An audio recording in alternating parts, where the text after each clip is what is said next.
Pues vamos a comenzar el estudio de esta bella obra, la biografía de nuestra querida Elena, escrita por Silvia Cranston.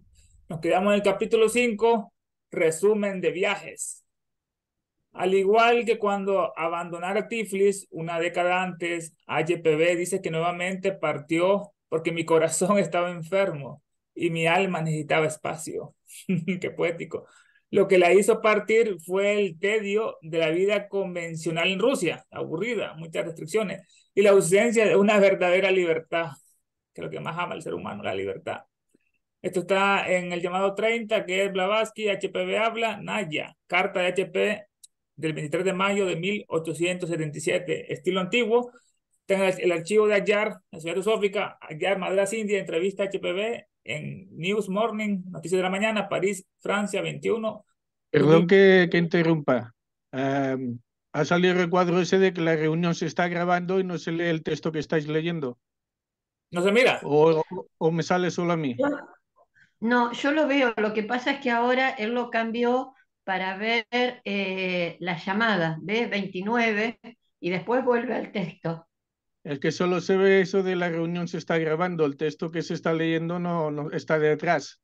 No se puede leer. No, ¿Usted lo mira? yo lo veo. Yo lo veo, Andrés. Ah, pues yo no.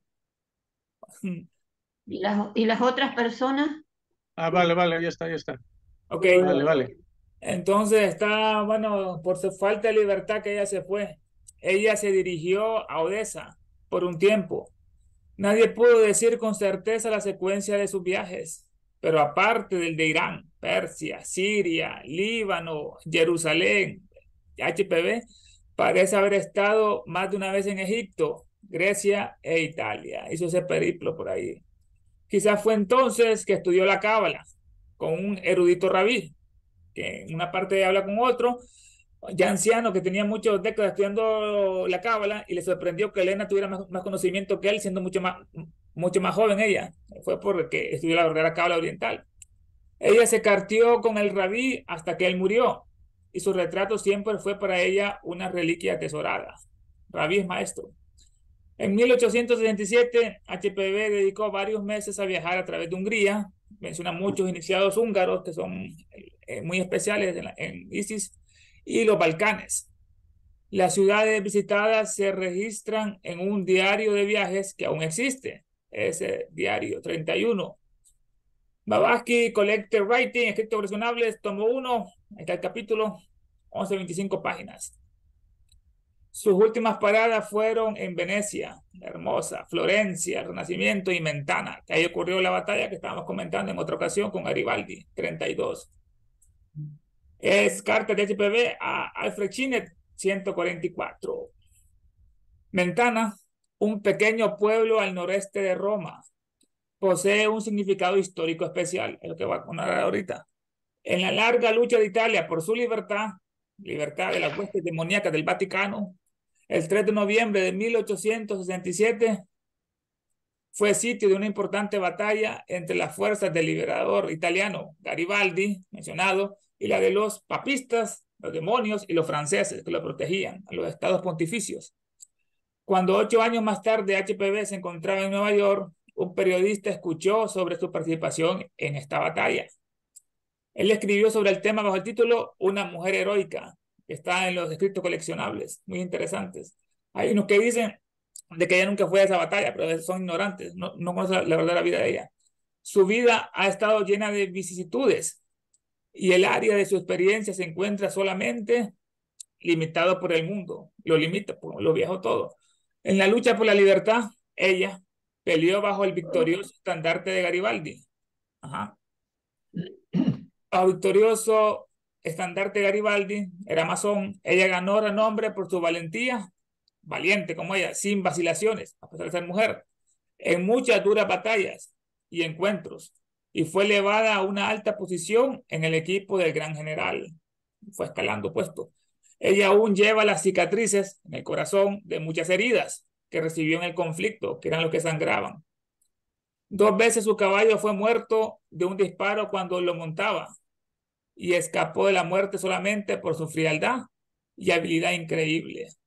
Así Madame Es una mujer sorprendente, en mayúscula, decía el artículo este.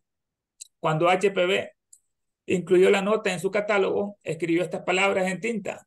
Ella llevaba su registro. Todo es una mentira. Jamás estuve en el equipo de Garibaldi. A ver qué pasó aquí. Ella escribió a Cines: los Garibaldis, los hijos, son los únicos que conocen toda la verdad. Y con ellos, unos pocos garibaldinos más. Lo que hice lo conocéis parcialmente. No sabéis todo. 33. Sacado de HPV, cartas de HPV, Alfred Chines, la misma página, 144. En otra ocasión, ella señaló: sí, fui enviada allí, enviada. Garibaldi hizo un llamado a todos los ocultistas del mundo que le ayudaran a luchar contra esas huestes infernales. ¿Sabe los maestros? Le enviaron a ella. O me encontraba allí por accidente. Son cuestiones que pertenecen a mi vida privada. 34. HPV, la desilusión del señor Lilly, una panarión moderno, colección de fragmentos fugitivos de Nueva York, de Pat Office. Uno de los inveterados críticos de HPV, René Wennon, que después se separó, admite que un masón de alta jerarquía, John Walker, que los masones fueron los que liberaron la mayoría de los movimientos de 1800, Napoleón, Benito Juárez, San Martín, Bolívar, etc. Era masón. John Walker, cuyos escritos HPV comenta en ISIS, era amigo de Mazzini, el liberador también de Italia, de los Carboneros y de Garibaldi. Y había visto una vez a Madame en su entorno. 36. Esto lo escribe Olcott, hojas de un viejo diario, tercera edición revisada, tomo 1, página 9, y cartas de HPV, Alfred Chines, 151. HPV dijo a Olcott que se encontraba en Mentana como voluntaria, con un número de otras damas europeas. Él recuerda en prueba de su historia que ella me mostró que su brazo derecho había estado quebrado en 2 lugares por un golpe de sable, y me hizo sentir en su hombro derecho una bala de mosquete que todavía llevaba, la bala, todavía encajada en el músculo, y otra en su pierna, la fue herida. En total había recibido 5 heridas y se había salvado por un instante de la muerte. Olcott es de la opinión que esta cercanía a la muerte era un estado crítico en su desarrollo, en el cual ella podía usar su identidad personal más efectivamente como vehículo para la identidad superior interna. Hacia principios de 1868, aparentemente recobrada de sus heridas, HPV estaba en Florencia. Luego ella cruzó vía Italia el norte sobre los Balcanes.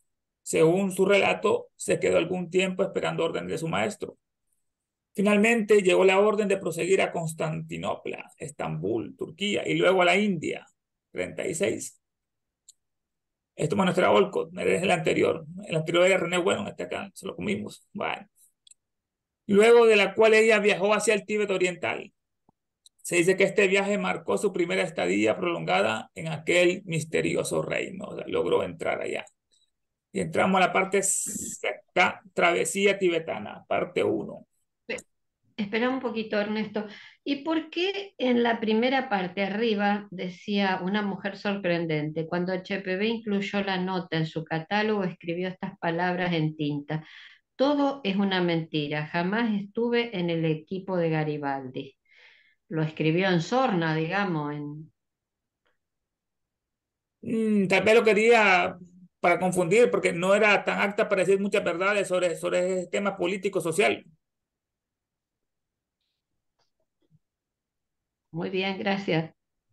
Bueno, pero sí, en otra parte se menciona que ella estuvo ahí, incluso estaba vestida con la Sí, camisa roja brillante, camisa roja de Garibaldi cuando conoció a Olcott. O sea, andaba el uniforme de que ella participó en la batalla de los 100 camisas rojas. Bueno, dice que ella dijo una parte que esto quedó muy privado, que son unos pocos hijos de Garibaldi y unos seguidores de él saben la verdad de este hecho. Capítulo 6, Travesía Tibetana, parte 1. Cuando HPV encontró por primera vez a su maestro en Londres, ya lo hemos comentado, en 1851 se le dijo que iba a emprender una preparación para un trabajo futuro, uno en el cual él necesitaba su cooperación.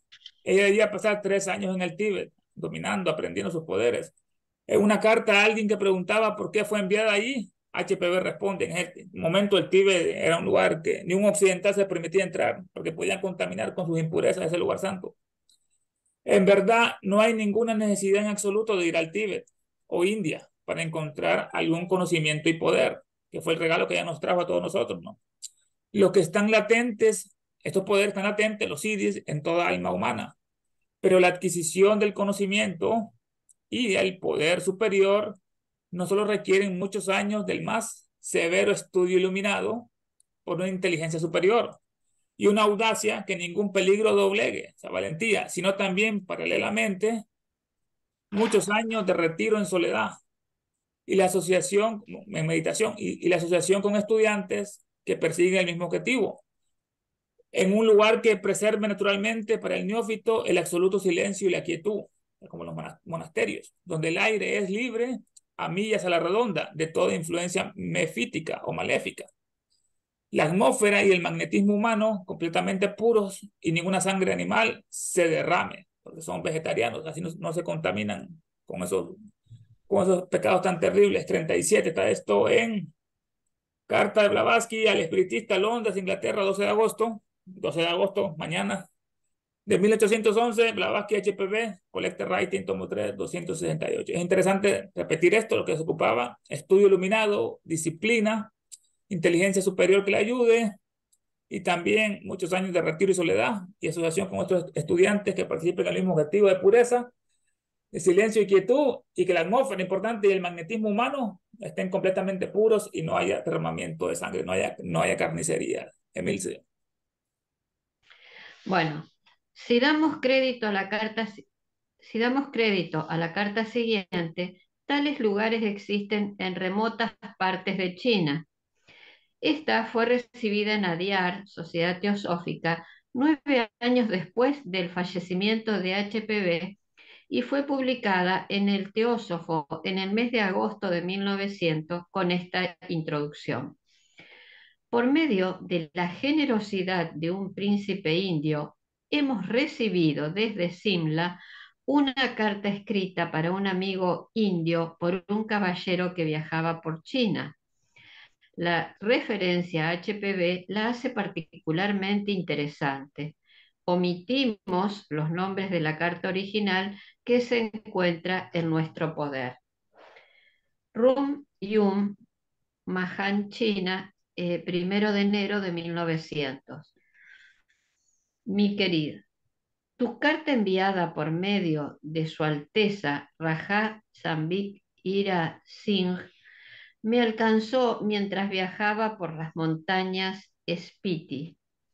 Ahora he cruzado estas montañas y estoy en el territorio de Mahan, China. Este lugar es conocido por el nombre de Rum Yuhum y se encuentra dentro del territorio del Imperio Chino. El lugar tiene una gran cueva y está rodeado por altas montañas. Es un refugio principal de lamas y el punto de reunión de los Mahatmas. Grandes rishis lo han elegido por su antigüedad, belleza y encanto. El lugar está acondicionado para la contemplación divina. Un hombre no puede encontrar un lugar mejor adaptado para enfocar la mente. El gran lama aquí es Kut Tehum, el gurú de todos los lamas. Sus chelas, entre paréntesis discípulos, también están siempre meditando y tratando de absorberse en la gran divinidad.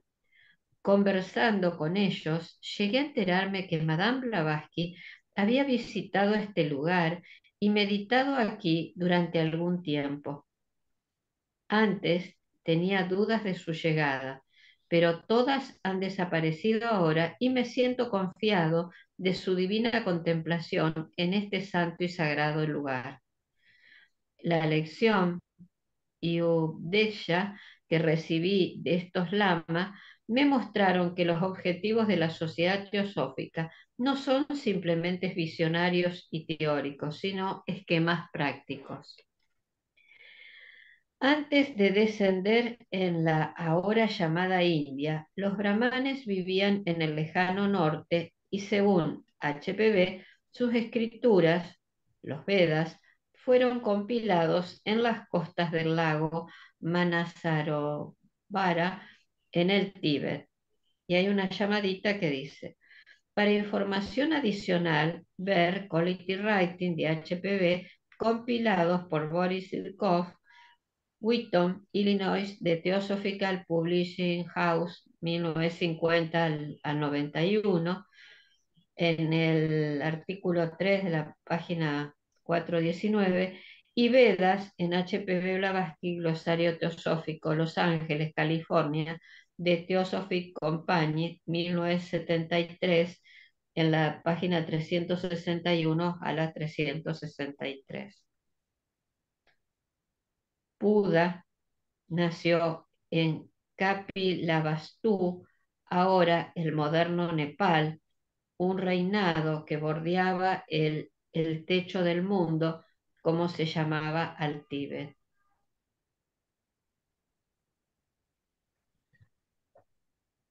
O sea que el lugar de nacimiento del Buda era parte del Tíbet, antiguamente, ahora es Nepal. Perdón el corte. No, antes era el Nepal, solo que está dividido por la misma cordillera, los Himalayas. En uno de los pueblos más últimos, del lado de Nepal, es Kapilavastu, donde nació el Buda. Y cruzando la montaña, ahí era el Tíbet. Él era el hijo de un gran rey sudovana, que quería que él fuera un príncipe guerrero, un conquistador. Pero, como le dijo el profeta Sita cuando le hizo el horóscopo al nacimiento, se puso a llorar al verlo. ¿Por qué llora? Le pregunta el rey. ¿Es alguna desgracia? No, le dice, son lágrimas de un noble anciano que no vivirá para escuchar los discursos de este iluminado. ¿Será un guerrero? La pregunta. No, será un instructor del mundo. Entonces se enojó el rey, le dice, cuando sea anciano como tú, puede hacer lo que quiera, pero antes será un príncipe guerrero. Y así le dice muy sabiamente, oh gran rey, muchas veces los deseos de los hombres no son lo mismo que de los dioses. Y ahí se fue. Qué hermoso. Bueno, durante los 250 años desde que el Buda murió, sus seguidores han difundido su filosofía a través de Asia y en todas partes, formando un gran número de escuelas cuyas prácticas e interpretaciones varían ampliamente, llamada 38. El budismo Mahāyāna tuvo su origen en India antes que el budismo fuera siquiera manejado por los brahmines y musulmanes. HPV escribe en La Doctrina Secreta, Los Ángeles, California, Compañía de Teosofía, 1974, 1, 20, 21, facsimile de la edición original de 1888. H.P. Blavatsky, Collecting Writing, 1888. La Doctrina Secreta, Adyar, Madras, India, Casas de Publicaciones Teosóficas, 1978, en el 1-2021. El tiempo y la imaginación humana han favorecido muy poco la pureza y la filosofía de estas enseñanzas. Voy a leer ese pedacito de nuevo. El tiempo y la imaginación humana han favorecido muy poco la pureza y filosofía de estas enseñanzas. Una vez trasplantadas desde el círculo secreto y sagrado de los Arat, durante el curso de su trabajo de proselitismo a un suelo menos preparado para conceptos metafísicos que el de India, es decir, una vez transferidos a la China, Japón, Xi'an y Burma. Se puede advertir cómo fue tratada la pristina pureza de estas grandes revelaciones al estudiar algunas de las así llamadas escuelas esotéricas budistas de la antigüedad en su nueva vestidura. No solamente en China y otros países budistas en general, sino también en no pocas escuelas del Tíbet abandonadas al cuidado de lamas no iniciados e innovadores mongoles. Comenta más o menos cómo fue profanada, transfigurada la doctrina esencial budista cuando salió de un suelo que estaba preparado para ella, como era la India, que eran lugares no muy espirituales o muy materialistas, como era China, Mongolia, Tailandia, Xi'an, etcétera. En el 14º Dalai Lama, cabeza titular de los budistas tibetanos, comentó sobre esta idea en su primera visita a Estados Unidos cuando dio una conferencia en el centro de la Universidad de Harvard para el estudio de las religiones mundiales el 17 de octubre de 1979. Emisa, ¿y faltó algo ahí después del 38 entre las enseñanzas? Ah, bueno. Entre las enseñanzas más sutiles y desconcertantes del Buda se encuentra su doctrina del no-yo, anatman. Mirá de lo que me había olvidado, tan importante. Esto es, del alma, del alma no pertenece, incambiable en el hombre separado de la vasta totalidad de la vida. Lo vuelvo a leer. Esto es, del alma no permanente e incambiable en el hombre separado de la vasta totalidad de la vida. Muchos, especialmente en Occidente, han tomado esto como si Buda no creyera en un yo interno inmortal que reencarna de vida en vida. Y ahí el 14º Dalai Lama, cabeza titular de los budistas tibetanos, comentó sobre esta idea en su primera visita a los Estados Unidos cuando dio una conferencia en el centro de la Universidad de Harvard para el estudio de las religiones mundiales el 17 de octubre de 1979. Y ahora seguís vos. Él Dice, él afirmó que mediante nuestra misma experiencia se establece que el yo existe. Si logramos el inegoísmo total, que es una meta, entonces no habrá uno que pueda cultivar compasión. Aún en el nirvana, añadió, el contenido del consciente sigue adelante. 39. Esto dice Joseph Heath y Sylvia Cranstrom, Reencarnación, El fuego fénix del misterio. San Diego, California, Point Loma Publication. Esa es otra sociedad teosófica. Dice, bueno, HPV pensaba de la misma forma. Cultivar el inegoísmo, no queda nada de ese yo inferior. Y aún el nirvana, el continuo del consciente sigue adelante. 40, dice acá. Respondo a una pregunta. HPV escribió en el Teósofo de enero de 1886, no creo en un espíritu individual, segregado en mí, como algo aparte del todo. Mantengo como ocultista sobre la autoridad de la doctrina secreta que aunque sumergida enteramente en Parabrahman, el espíritu del hombre, el Atman, aunque no individual por sí, conserva aún su individualidad distintiva en el Paranirvana.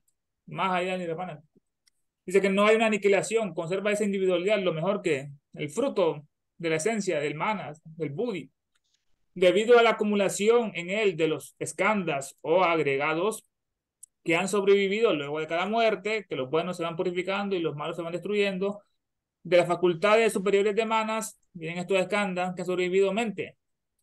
Lo más espiritual, es decir, las aspiraciones más superiores, a quien ayudó, los deseos que tenía, y divinas de cada personalidad, se hacen parte y parcela de la mónada y son conservadas hasta el final del gran ciclo, el Mahamahvanta. Se coleccionan como una pelotita de la que se va engarzando en ese rosario, que verdadero que su origen es budista.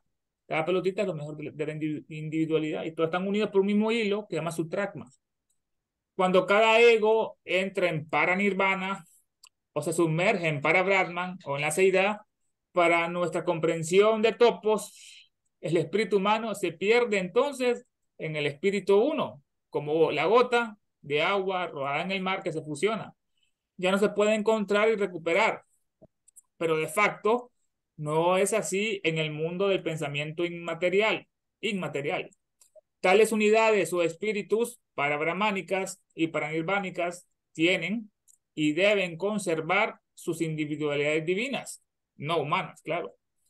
Este hecho está demostrado por más larga que fuera la noche de Brahma, por más largo que sea, o hasta el prelaya universal, que son el número de las 15 cifras, los 15 billones. Porque cuando todos estos finalizan, que están en el tiempo, la misma mónada divina individual reasume su sendero majestuoso de evolución. Ya sigue perfeccionándose la mónada. Y trae con ella toda la esencia de las espiritualidades compuestas previas de innumerables renacimientos, todo lo mejor que fue cultivando. Véase también el folleto La Compañía de Teosofía, Cábala y Cabalismo, páginas 33 y 34. Bueno, dice que el argumento acostumbrado para negar que HPV haya vivido en el Tíbet es que el país había estado cerrado para las instrucciones extranjeras durante varios siglos. Ya, lo que estamos comentando, era el Vaticano del budismo. Además, considerando las azorosas condiciones del viaje, no había aviones y los altos pasos de montaña que debían atravesarse, Himalayas, Chocolacma, ¿cómo podría haber sobrevivido una mujer sola? Buena pregunta, ¿no? Para contrarrestar la primera objeción es importante conocer algunos pequeños sucesos. En Tíbet, el reino sagrado, antes que los chinos lo invadieran, del cual el Dalai Lama, que se quiere decir océano de sabiduría, es el que más sabe, el Dalai Lama, escribió la introducción. El autor del Dongsan Lulanka escribe lo siguiente: aunque el Tíbet se encontraba relativamente aislado, su historia la hizo interesante para los extranjeros. Y la capital hermosa, donde está el Potala, Lhasa, fue conocida en Occidente durante siglos como la ciudad prohibida, o sea, como el Dorado. Siempre estaba abierta para los pueblos vecinos y había continuos corrillos de visitantes, peregrinos y comerciantes desde y fuera de la Mongolia, China, Bután, India y Lanska. Durante los festivales budistas principales, la ciudad contenía más de 2 veces su capacidad y las carpas de miles de monjes y peregrinos se apilaban dentro de la antigua ciudadela. 41. Esto lo dice Lobsang Lalunka, Tíbet, el Reino Sagrado, fotografías, 1880 a 50, Filadelfia, Pensilvania, Museo del Arte, Filadelfia, apertura, 1983.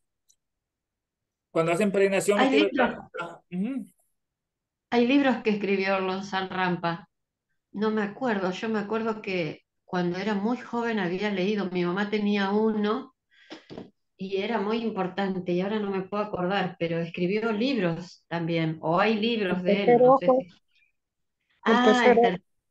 gracias, gracias. No, yo no me acordaba cuando lo escuché, me acordé. Gracias, gracias, gracias.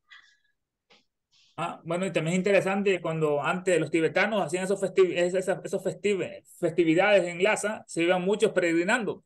La mayoría se iban dando 3 pasos y se inclinaban y se acostaban. Y se paraban cada 3 pasos, hacían lo siguiente por kilómetros hasta llegar a la capital Lhasa.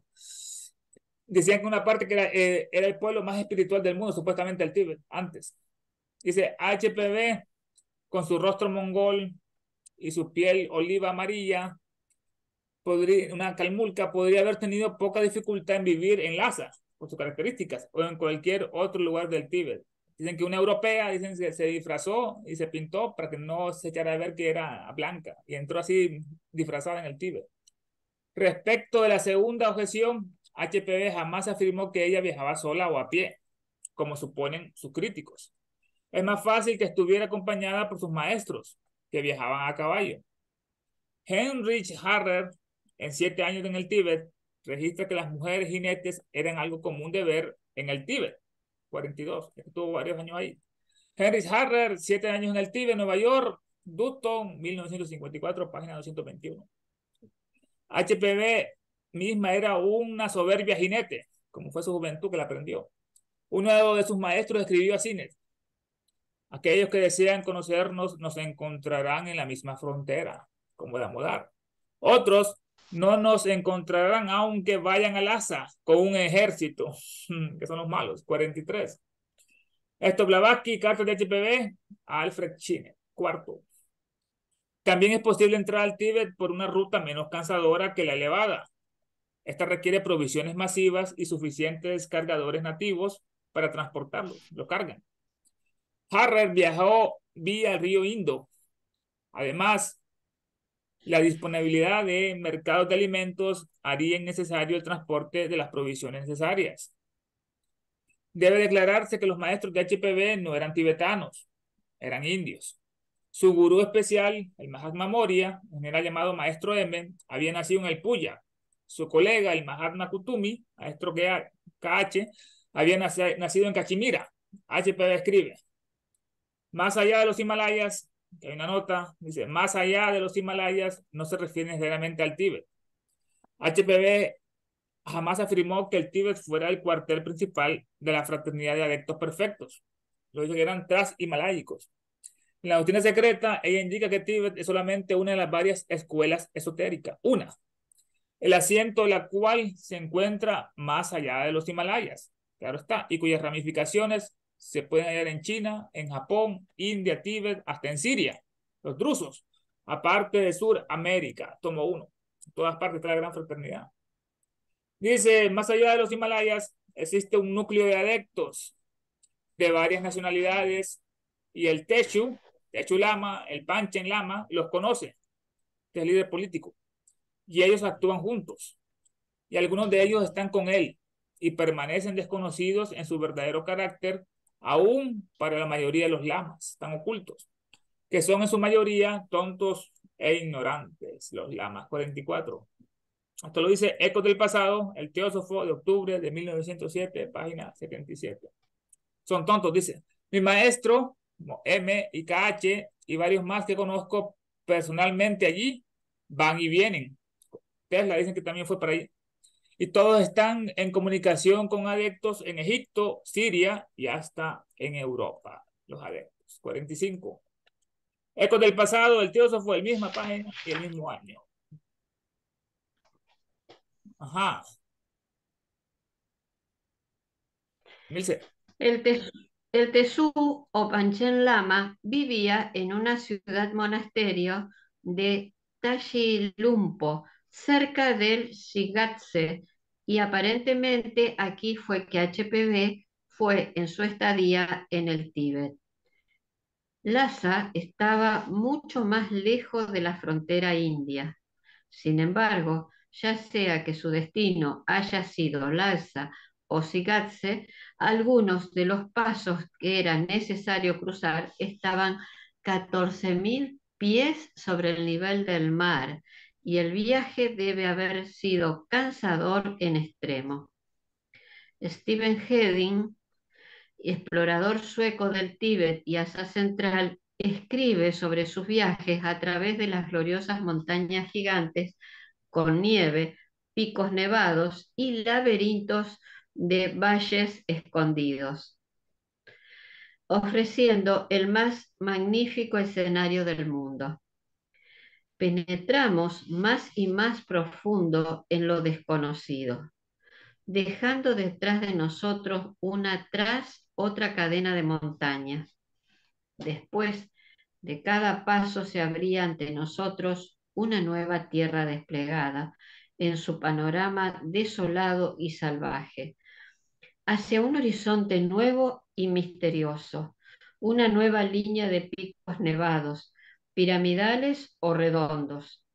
Aquellos que imaginan que esa jornada en soledad y desolación es tediosa y cansadora, están en un error.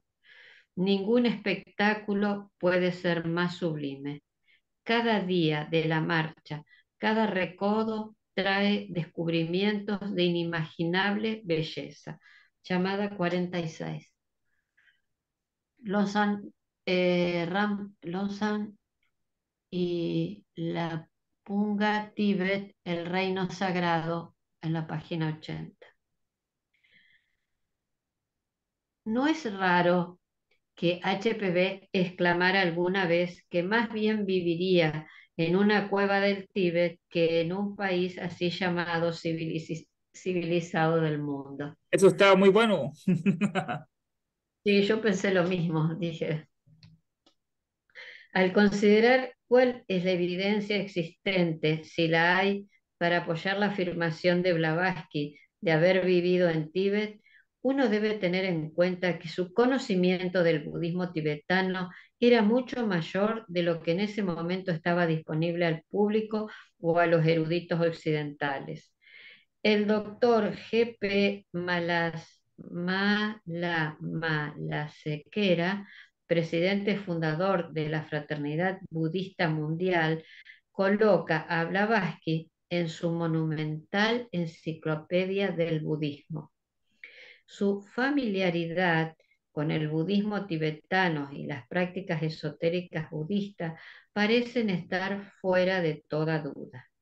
Página 40, llamada 47. P. Malasekera, Blavatsky, Enciclopedia del Budismo, volumen 3.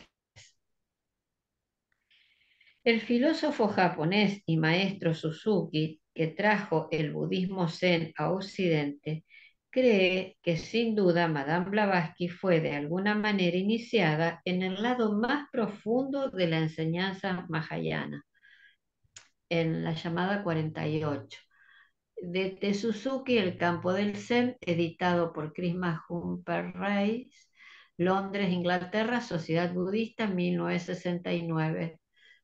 Y no sé qué es X.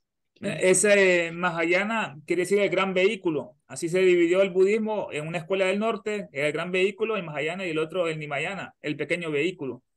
Vehículo para el espíritu. Ah, hoy, bueno, no es un comentario. Respecto de las credenciales de Suzuki para hacer tal evaluación en 1966, cuando falleció a la edad de 95 años, el London Times dice: el doctor Suzuki fue una figura destacada en el campo de la filosofía oriental, porque era al mismo tiempo un erudito de rango internacional, un maestro espiritual que había logrado la iluminación por la que había luchado, y un escritor que en alrededor de 20 volúmenes enseñó a Occidente la naturaleza y propósito del budismo zen. Como erudito, fue maestro de textos sánscritos y budistas chinos, con un conocimiento actualizado del pensamiento europeo en varios lenguajes. Suzuki no solo influenció la generación Zen, sino a muchos profesionales. Cuando condujo seminarios en la Universidad de Columbia en la década de 1950, sus estudiantes incluyeron psicoanálisis y terapeutas tales como Erich Fromm, El Tratado del Amor, que habló, es un libro muy importante, y Karen Horney, así como artistas, compositores y escritores, llamada 49. Rick Field, Cómo llegaron los cisnes al lago, Boston, Massachusetts, Shambhala, 1981, en la página 296.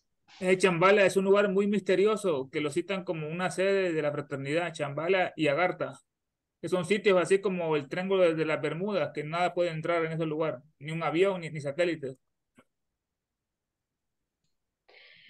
Algunos psiquiatras y psicólogos de los años 50 pasaron una semana con él durante el verano de 1957. El volumen psicoanalítico y budismo zen fue uno de los resultados de las conferencias por Fromm, Suzuki y De Martino, publicado por Harper y Row.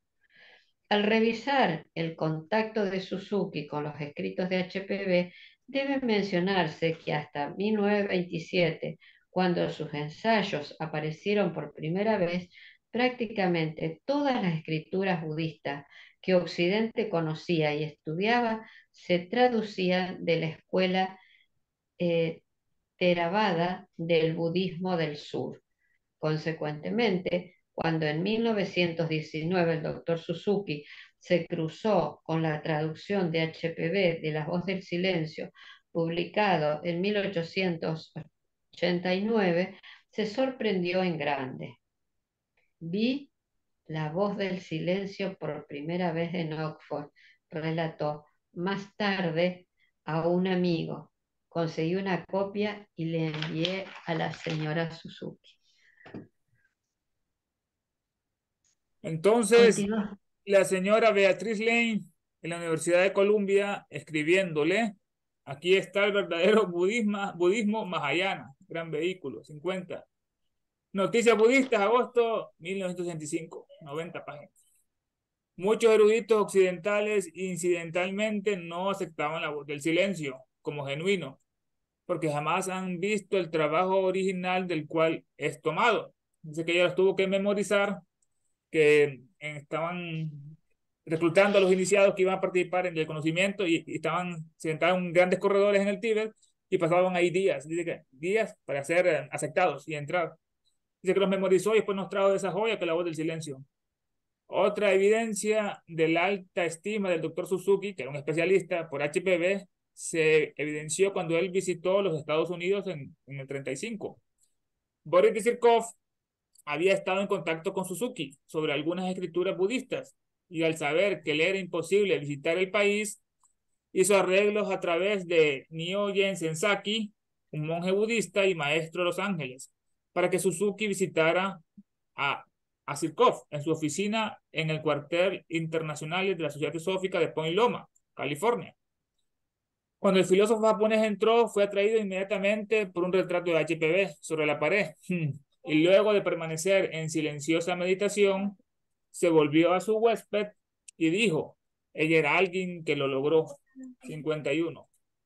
Este 51 dice Boris Zirkov, que era familiar de Elena, que buscó todos los escritos después, póstumamente, en los archivos de la Sociedad Teosófica de Wheaton, Illinois. En 1989 fue celebrado el 100º aniversario de La Voz del Silencio y se imprimió una edición especial del trabajo, la doctrina del ojo y el corazón, los 3 senderos, a la cual el presidente Dalai Lama escribió un prefacio, 52. Blavatsky, La Voz del Silencio, Los Ángeles, California, la Compañía Teosófica, 1928, edición original Londres, Inglaterra, Compañía de Publicaciones Teosóficas de 1889. Vemos como el budismo se ha ido degenerando también. Con lo último que hizo el Dalai Lama son actos totalmente muy horribles. Este era el año en que él recibió el Premio Nobel de la Paz, el mismo, Dalai Lama, y el Premio Raúl Wallenberg de Derechos Humanos por su defensa del Tíbet. El prefacio dice lo siguiente, ver dibujo en libro, dice. Prefacio, el sendero del Bodhisattva. Bodhisattva es como el santo, como el Cristo. Encontré a los miembros de la Sociedad Teosófica por primera vez hace 30 años. Suzuki, ¿no? Cuando visité la India para participar en las celebraciones de los 2500 aniversarios del nacimiento del Buda, Gautama Siddhartha. Desde entonces he tenido el placer de compartir mis pensamientos con los teósofos de varias partes del mundo en numerosas ocasiones. Tengo mucha admiración por sus propósitos espirituales, los 3 objetivos. Creo que los individuos pueden ser buenos seres humanos sin necesidad de ser espirituales. También acepto su derecho de no querer ser espirituales o creer en una religión particular, la tolerancia.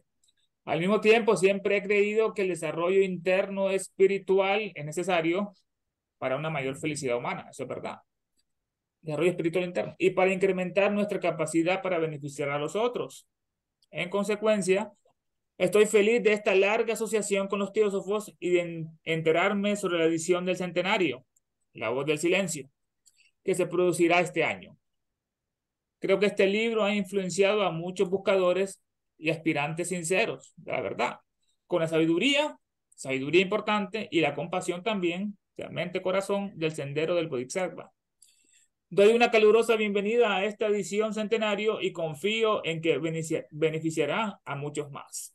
Lo dice el 14º Dalai Lama, abril 26 de 1989. Dice la firma y sello del 14º Dalai Lama, incluida en el prefacio La Voz del Silencio, Concord Grove Press, Santa Bárbara, California. A continuación de este prefacio de la edición centenario sigue un mensaje del 9º Panchen Lama, que fue de 1883 al 33, que escribió para La Voz del Silencio, publicada en inglés en el 1927, por una sociedad chino-budista de investigación en Beijing, Pekín, 53. Blavatsky, La Voz del Silencio, Pekín, Sociedad de Investigaciones Budistas, China, 1927, antes que se hiciera comunista, que destruyó la religión. El maoísmo, el mensaje o sutra, como lo llama el budismo, fue escrito en la caligrafía del Panchen Lama en tibetano.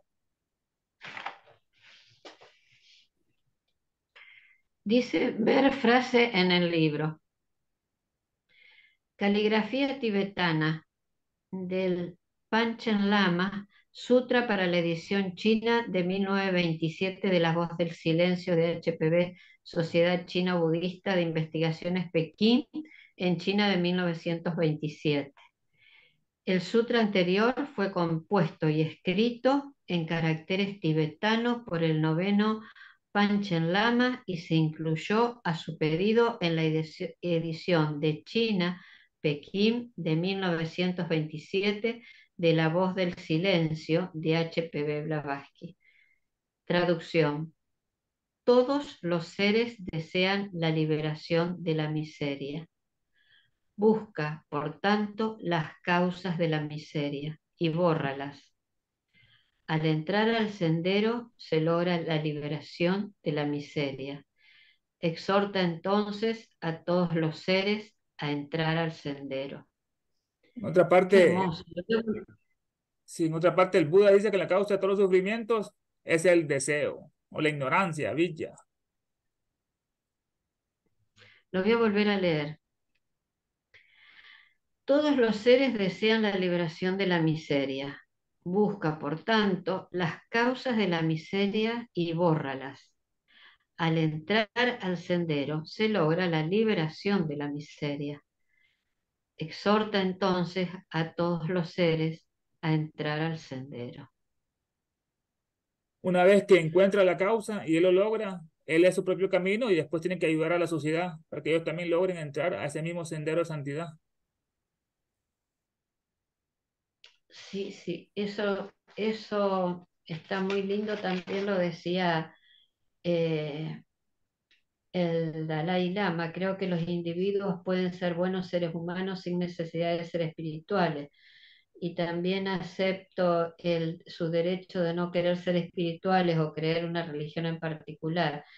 Pero asimismo, acá está, al mismo tiempo siempre he creído que el desarrollo interno espiritual es necesario para una mayor felicidad humana y para incrementar nuestra capacidad para beneficiar a otros. Fíjense ustedes, y para incrementar nuestra capacidad para beneficiar a otros.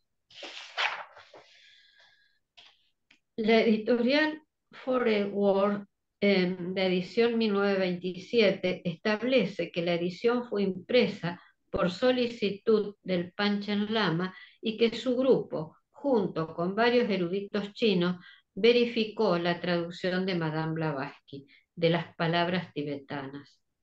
El prefacio también menciona que ella estudió durante varios años en Tashilhunpo y conocía previamente muy bien el Panchen Lama.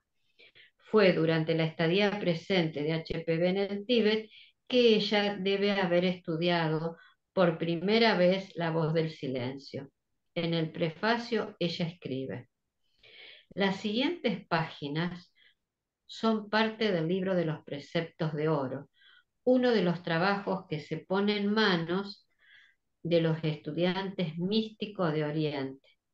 El conocimiento de ellos es obligatorio en esa escuela y muchos teósofos aceptan estas enseñanzas. Por ello, como conozco muchos de estos preceptos de memoria, el trabajo de traducción ha sido relativamente una tarea fácil para mí. El trabajo que yo traduzco aquí forma parte de la misma serie de donde las estanzas del libro de Siam fueron tomadas, sobre el cual se basa la doctrina secreta. Los preceptos originales están grabados sobre rectángulos delgados y oblongos. Las copias suelen estar en discos. Estos discos o platos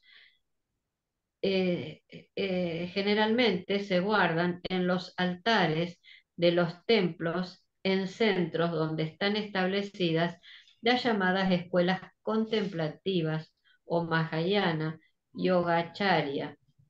Están, están diversamente escritos, a veces en tibetano, pero en su mayoría en ideografías. El libro de los preceptos de oro, algunos de los cuales son prebudistas, mientras que otros permanecen a una fecha anterior, contienen alrededor de 90 pequeños tratados distintos. De estos yo aprendí 30, 9 de memoria hace años.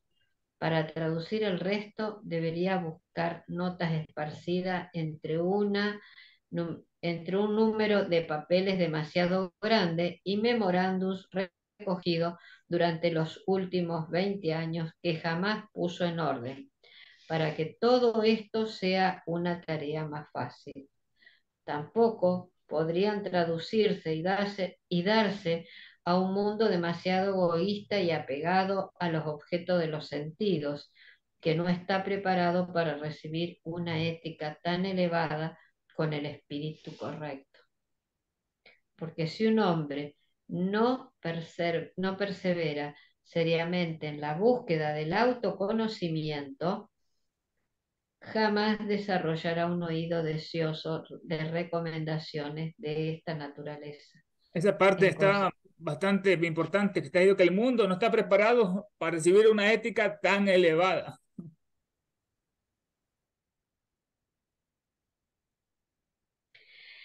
En consecuencia, se ha pensado que es mejor hacer una juiciosa selección solamente de aquellos tratados que se adaptarían mejor a los pocos verdaderos místicos en la sociedad teosófica y que seguramente respondan a sus necesidades. 54. Blavatsky en La voz del silencio en el prefacio. Sí lo escribió en La Voz, que este libro era para los pocos. Y si sin verlo, le dio una dedicatoria para los estudiantes de teosofía que estudian y puedan compartir. La doctrina secreta, porque ustedes lo pidieron, ahí se les cuando ya eran como 50 teósofos ingleses a la puerta de Elena pidiendo que por favor escribiera otra obra, después dice sin velo. Como ustedes la han pedido, para ustedes son. Dice, HPV hizo más que traducir La voz del silencio al inglés. Ella anotó citas y comentarios para ayudar a los lectores en la comprensión y aplicación de los preceptos, con una belleza inimaginable. Hace algunos años, amigos del escritor Jerón y Roseva Mauratore invitaron al lama tibetano Geshe, Geshe es un título acordado a los lamas tibetanos que han progresado hasta un grado de adelanto en sus estudios budistas, adelantados. Geshe. Invitaron al lama tibetano Geshe Losang Yamsal a su hogar en Nueva Jersey. Él había vivido y estudiado en Aoshilumpo antes de escapar del Tíbet comunista. El lama era el maestro de sánscrito de Roseva en la Universidad de Columbia. Wow. Durante la visita, los muratores le mostraron La voz del silencio, dirigiendo su atención especial a las notas. El efecto fue electrificante. Él confesó su sorpresa de que esa información estuviera disponible en Occidente. Respecto de HPV, dijo, ella debe ser un bodhisattva, como decían una persona cercana al budado, un bodhisattva. Capítulo 7 dice, Travesía tibetana, parte 2. Según testimonios pertenecientes al conocimiento sobre budismo tibetano de HPV, encontramos otra evidencia posible de su declarada estadía en el Tíbet. La primera fue registrada por Margaret Cousin, quien obtuvo reconocimiento a fines de 1920 por visitar la Sagrada Cueva de Amartán en los Himalayas, una sagrada cueva. 14.000 pies sobre el nivel del mar. Su artículo, ahí se miran los monjes que están descalzos en la nieve y no pasa nada. Un peregrinaje a los Himalayas describe con tanta profundidad y sentimiento las magníficas vistas del peregrinaje, que uno piensa que es una pena que esto se encuentre enterrado en las páginas de una vieja revista 55, dice Margaret Cousin, peregrinaje a los Himalayas, Teosofía Mundial, Los Ángeles, California, volumen 1, número 2, febrero 30, 156 páginas. Dice, en una edición posterior se publicó lo siguiente. Cuando la señora Cousin regresó con seguridad a Srinagar, la capital del estado de Kashmir, fue invitada por un prominente sadhu, este es un santo de la India, maestro espiritual, a visitarlo en Srinagar. Él estaba muy impresionado con la valentía de la dama que realizó el largo y peligroso viaje casi sola y fuera de la estación acostumbrada para el peregrinaje. Durante la conversación que versó sobre religión, filosofía y arte, todo le faltó ciencia, la señora Cousin preguntó al sadú si había conocido a algún europeo que hubiese penetrado en los sitios internos de los Himalayas y se hubiese contactado con los grandes rishis, los sabios y su sabiduría. Él contestó que había conocido muy pocos, el sadú, porque aquellos que venían a las montañas no venían en una búsqueda superior y no estaban física o espiritualmente preparados. Él entonces recordó que en los primeros tiempos de su vida de disciplina en los Himalayas, una dama había encontrado a los maestros superiores y recibió la sabiduría antigua arcana. Retrocediendo retrospectivamente en su memoria, recordó por fin que ella no era británica, sino rusa. Y por último recordó su nombre, Blavaskaya. Él no la había encontrado personalmente, pero había escuchado de su logro por comentarios de sus compañeros ascetas. Estos santos, 56 dice que es Margaret Cousin en los Himalayas, Teosofía Mundial, Los Ángeles, California, agosto del 31. Entonces, estos santos eruditos ascetas, estos anacoretas, otra evidencia muy distinta respecto de la presencia de HPV en el Tíbet, se refieren a un experimento conducido en Austria en 1885 por un prominente teósofo, Franz Hartmann, doctor en medicina. El experimento se llevó a cabo a través de una clarividente, una mujer alemana, que alguna vez había servido en la casa de los padres de Hartmann cuando era un niño. Él había encontrado accidentalmente a esta mujer en su regreso a Austria, luego de vivir en el cuartel general de la Sociedad Teosófica en Ayar durante un año. Ella lo invitó a su casa, donde se ocupaba de la práctica de la medicina entre la gente pobre, se los curaba. Él mismo era un médico de amplia experiencia. Hartmann descubrió que la mujer tenía una sorprendente habilidad para los diagnósticos correctos mediante clarividencia mediante el examen de la orina del paciente. Para ella, los órganos enfermos se hacían claramente visibles, los miraban. La enfermedad no estaba, colocando sus manos sobre la columna vertebral de Hartmann. Ella le hizo compartir su visión al doctor. Él escribió un trabajo sobre ella, Diagnóstico Médico Clarividente, que se publicó en el Teósofo de febrero del 87. Lo que nos ocupa, sin embargo, es su artículo siguiente, experimento psicométrico, la psicometría, que es la medición del alma, es la ciencia del futuro, tiene conocimiento por intuición, se lo puedo tocar algo. Esto se publicó en marzo de 1887, del cual tomamos lo siguiente. No sé si lo continuamos. Sí, si querés, un ratito más o no, no tengo idea de la hora. La verdad que me encanta. Son las 7, como vos quieras, Ernesto. Si no, respetemos el horario y lo retomamos la semana que viene, como quieran. Dale, pues lo dejamos ahí, pues. Bueno,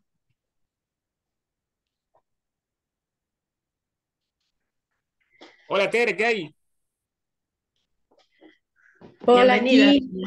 Gracias. Muy buen estudio, hermanos. Muy, muy bueno. La verdad es que hay bastantes cosas todavía por repasar. Ahí de las notas al pie de lo que iban leyendo, me quedé con algunas dudas de unos textos que me parece que vienen del chino. O sea, cómo llega entonces la voz del silencio y ellos lo traducen al mandarín, ¿no? Algo así. En la nota, no recuerdo si es la 45 por ahí, pero pues ya habrá tiempo para repasarlo. Muy bueno. Sí, una Y biografía sí, bastante interesante, todos los periplos, aventuras, todo lo que hizo ella por darnos la sabiduría después. Sí, sí, sí, bastante bueno. La verdad es que es la primera vez que entro, no sabía que se reunían para estudiar la biografía, pero pues yo espero que ya de aquí para el Real, porque es bastante grande. sí, Silvia, acá. sí, tiene muchas hojas. Bueno, Así es. serías bienvenida, igual que Lucila Gracias. y todos los demás. Claro, Eh, gracias. Bueno, yo siempre leo un parrafito de Sir Ram, Pensamientos para aspirantes, al finalizar. No elegí, abro hacia al azar, la 275. Dice, todo objeto en la existencia es real en su grado mientras exista, pero el examen y medida de ese grado está en el sujeto o conocedor que lo contacta. La naturaleza de ese contacto es más real y más íntima cuando no hay ninguna brecha o velo entre el conocedor y el objeto de conocimiento. Lo voy a volver a leer. Todo objeto en la existencia es real en su grado, mientras exista, pero el examen y medida de ese grado está en el sujeto o conocedor que lo contacta. La naturaleza de ese contacto es más real y más íntima cuando no hay ninguna brecha o velo entre el conocedor y el objeto de conocimiento. Ahora nos tranquilizamos. Yo particularmente le agradezco a cada uno de ustedes, sobre todo a Ernesto, que con su sabiduría nos comparte, y cada uno de ustedes es bienvenido y entre todos podemos compartir este estudio. Y le agradecemos también a los seres que no vemos y que seguro que nos acompañan. Entonces decimos, oh vida oculta, que vibras en cada átomo, oh luz oculta, que brillas en cada criatura, oh amor oculto, que todo lo abarcas en la unidad, que cada ser que se sienta uno contigo sepa, por lo tanto, que también es uno con todo lo demás. Paz, paz, paz a todos los seres.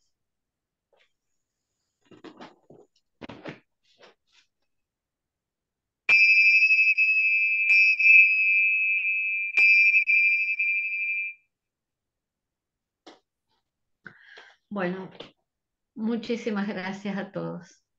Que Gracias. tengan buenas tardes, Gracias. buenas noches. Chao. Gracias.